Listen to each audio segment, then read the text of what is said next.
आज हम जीवन के उस सबसे शक्तिशाली अस्त्र की बात करने जा रहे हैं जो अगर आपके तरकश में है तो दुनिया की बड़ी से बड़ी जंग आप बिना तलवार उठाए जीत सकते हैं। आज के समय में इंसान के पास सब कुछ है, उसके पास धन है, सुविधा है, शिक्षा है और तकनीक है, लेकिन एक चीज की बहुत भारी कमी है और वह है धैर्य।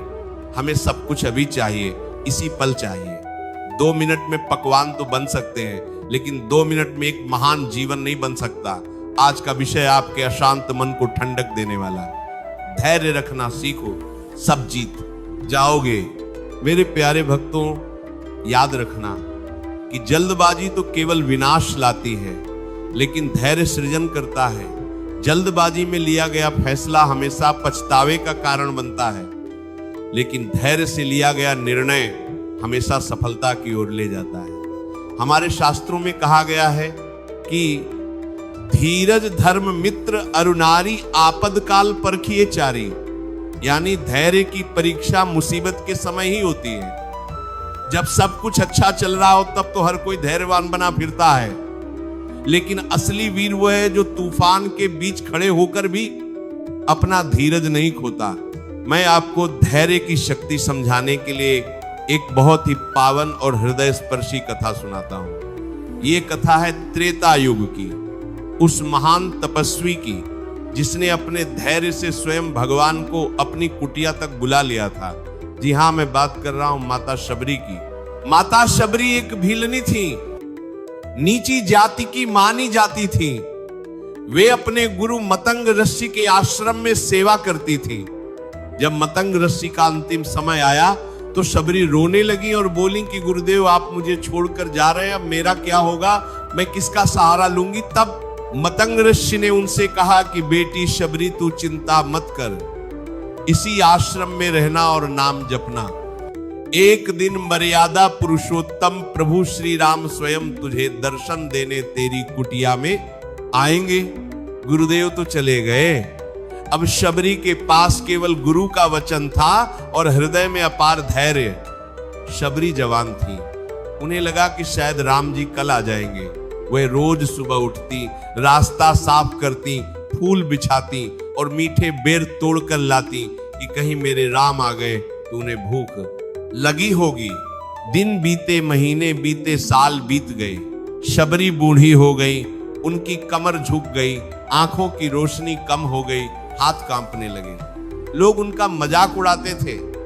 गांव के लोग कहते थे कि अरे बुढ़िया, तू पागल हो गई है, कौन से राम आएंगे, तेरे गुरु तुझे बहका गए हैं, तेरा राम नहीं आएगा। तू क्यों रोज रास्ता साफ करती है, क्यों रोज बेर चुनती है। लेकिन भक्तों, शबरी का धैर्य हिमालय से भी ऊंचा था। वह लोगों की बातों पर ध्यान नहीं देती थी।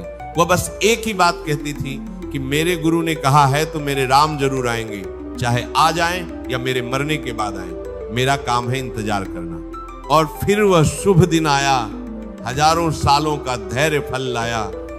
वनवास के दौरान प्रभु श्री राम और लक्ष्मण शबरी के आश्रम में पधारे। सोचिए जरा, जिस राम के दर्शन के लिए बड़े बड़े ऋषि मुनि यज्ञ करते हैं, तपस्या करते हैं, फिर भी दर्शन नहीं मिलते, वही राम एक शबरी के धैर्य से हारकर खुद चलकर उसके पास आए। शबरी ने उन्हें अपने झूठे बेर खिलाए और राम जी ने बड़े प्रेम से खाए। यह है धैर्य की शक्ति। शबरी ने कोई युद्ध नहीं लड़ा, कोई वेद नहीं पढ़ा, कोई धन नहीं कमाया, उसने सिर्फ धैर्य रखा और उसने भगवान को जीत लिया। अगर शबरी 10 साल इंतजार करके थक जाती और सोचती कि अब राम नहीं आएंगे, तो क्या उसे यह सौभाग्य मिलता? नहीं, उसका अटूट धैर्य ही उसकी जीत बना। मेरे प्यारे भक्तों, आज हम और आप अपनी जिंदगी को देखें, हमारे अंदर कितना धैर्य है। हम थोड़ी सी पूजा करते हैं और तुरंत फल मांगते हैं। अगर 2 दिन में फल नहीं मिला तो हम भगवान की मूर्ति बदल देते हैं, हम गुरु बदल देते हैं। हम कहते हैं कि भगवान हमारी सुन नहीं रहे। अरे पगले, बीज बोते ही फल नहीं मिलता, उसे सींचना पड़ता है, धूप और आंधी से बचाना पड़ता है, समय आने पर ही वृक्ष फल देता है। माली आवत देख के कलियन करी पुकार, फूले फूले चुन लिए काल हमारी बार। कबीरदास जी कहते हैं कि माली को आता देखकर कलियां कहती हैं कि आज जो फूल खिल गए उन्हें माली ले गया, कल हम खिलेंगे तो हमारी बारी आएगी। हर कली को खिलने का समय मिलता है, बस अपनी बारी का इंतजार करो। जीवन में कई बार ऐसा होता है कि हम बहुत मेहनत करते हैं लेकिन सफलता नहीं मिलती। हम व्यापार शुरू करते हैं और घाटा हो जाता है। हम किसी रिश्ते को दिल से निभाते हैं और वहां से धोखा मिलता है। उस समय मन टूट जाता है, लगता है कि सब खत्म हो गया। लेकिन वही समय होता है धैर्य रखने का। याद रखिए, रात सबसे ज्यादा अंधेरी ठीक सूरज निकलने से पहले होती है। जब आपको लगे कि अब मैं हार मान लूंगा, अब मुझसे नहीं होगा, बस उसी पल आपको एक कदम और बढ़ाना है, क्योंकि जीत अगले मोड़ पर ही खड़ी है। प्रकृति हमें धैर्य का सबसे बड़ा पाठ पढ़ाती है। एक बच्चे को जन्म लेने में 9 महीने लगते हैं। आप चाहे कितनी भी जल्दबाजी कर लें, आप उस समय को कम नहीं कर सकते। अगर आप कच्चे घड़े में पानी भरेंगे तो वे गल जाएगा। उसे पकने के लिए आग में तपना पड़ता है और समय देना पड़ता है। आप भी अभी कच्चे घड़े हैं, ईश्वर आपको संघर्ष की आग में पका रहा है। धैर्य रखिए, जब आप पक जाएंगे तो आपकी कीमत अनमोल हो जाएगी। जो लोग धैर्य रखना जानते हैं वे गुस्से को पी जाते हैं, और जो गुस्से को पी जाता है वह बहुत सारे अनर्थ होने से बचा लेता है। महाभारत में युधिष्ठिर का धैर्य देखिए। सब कुछ हारने के बाद भी, अपमान सहने के बाद भी वे विचलित नहीं हुए। उन्होंने धर्म का दामन नहीं छोड़ा और अंत में विजय उन्हीं की हुई। अगर वे उस समय धैर्य खो देते तो शायद इतिहास कुछ और होता। आज के युवाओं में धैर्य बिल्कुल खत्म हो गया है। उन्हें शॉर्टकट चाहिए, रातों रात अमीर बनना है, रातों रात प्रसिद्ध होना है, और इस चक्कर में वे गलत रास्ते चुन लेते हैं।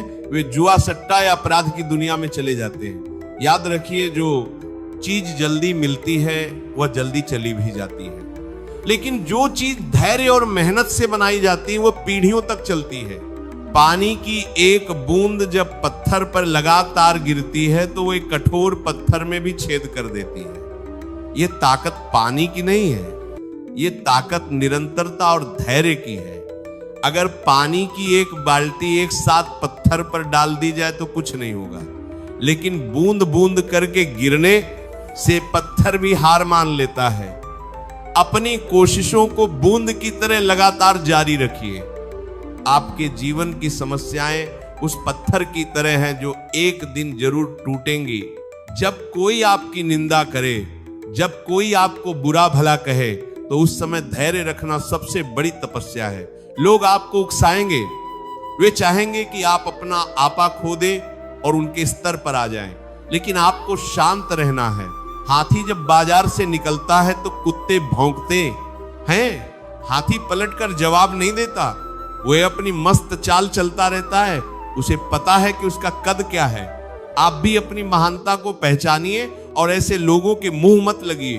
आपका धैर्य ही उनके गाल पर सबसे बड़ा तमाचा है। अक्सर हम देखते हैं कि लोग लंबी लाइन में लगते हैं, थोड़ी देर बाद वे बेचैन हो जाते हैं और लाइन तोड़कर आगे जाने की कोशिश करते हैं। इससे झगड़ा होता है और समय और ज्यादा बर्बाद होता है। जीवन की लाइन में भी अपनी बारी का इंतजार करना सीखिए। ईश्वर ने सबके लिए कुछ न कुछ रखा है। किसी को पहले मिलता है, किसी को बाद में। जिसे बाद में मिलता है उसे अक्सर ब्याज सहित मिलता है।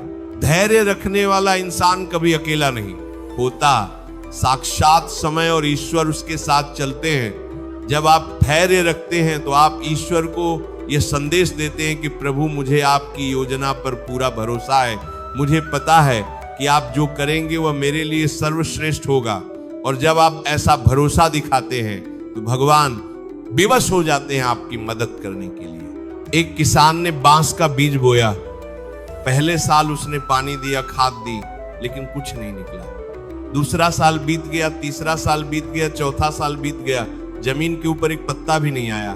लोग किसान का मजाक उड़ाने लगे कि तू पागल है, बंजर जमीन को सींच रहा है। लेकिन किसान ने धैर्य नहीं छोड़ा और 5वें साल में अचानक जमीन फटी और एक नन्हा सा अंकुर निकला। और देखते ही देखते 6 हफ्तों के अंदर वह बांस का पेड़ 90 फीट ऊंचा हो गया। मेरे प्यारे भक्तों, उन 4 सालों में वह बांस सो नहीं रहा था। वह अपनी जड़ों को जमीन के इतना गहरा जमा रहा था कि जब वह 90 फीट ऊंचा हो तो हवा उसे गिरा न सके। आपका संघर्ष भी आपकी जड़ें मजबूत कर रहा है। जिस दिन आपका धैर्य फल देगा, आपकी सफलता इतनी ऊंची होगी कि दुनिया देखती रह जाएगी। रिश्तों में धैर्य बहुत जरूरी है। आजकल छोटी छोटी बातों पर तलाक हो रहे हैं, भाई भाई लड़ रहे हैं। क्यों? क्योंकि सहने की शक्ति नहीं है, धैर्य नहीं है। अगर घर में एक बर्तन खड़कता है तो दूसरा भी खड़कने लगता है। अगर एक व्यक्ति गुस्से में है और दूसरा धैर्य रखकर शांत हो जाए तो झगड़ा वहीं खत्म हो जाएगा। रिश्तों को बचाने के लिए कभी कभी हार जाना भी जीत होती है।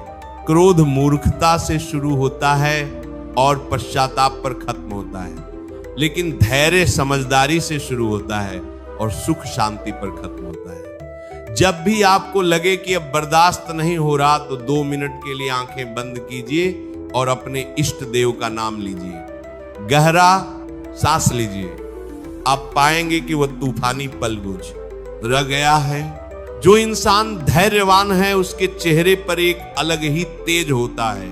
वह हर परिस्थिति में मुस्कुराता रहता है। उसे पता है कि यह वक्त भी गुजर जाएगा, सुख भी स्थायी नहीं है और दुख भी स्थायी नहीं है। तो फिर घबराना कैसा? अपने बच्चों को भी धैर्य सिखाएं। आजकल माता पिता बच्चों की हर जिद तुरंत पूरी कर देते हैं। इससे बच्चों को ना सुनने की आदत नहीं रहती और बड़े होकर जब उन्हें जीवन में नाकामी मिलती है तो वे डिप्रेशन में चले जाते हैं। बच्चों को इंतजार करना सिखाइए। उन्हें सिखाइए कि हर चीज के लिए तपस्या करनी पड़ती है। भक्तों, यह जीवन एक लंबी यात्रा है। ये कोई 100 मीटर की दौड़ नहीं है, ये मैराथन है। यहां वह नहीं जीतता जो बहुत तेज भागता है, बल्कि वह जीतता है जो अंत तक दौड़ता रहता है और थकता नहीं है।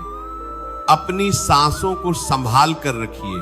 भगवान श्री कृष्ण ने अर्जुन को गीता में कर्मयोग सिखाया। कर्म कर, फल की चिंता मत कर।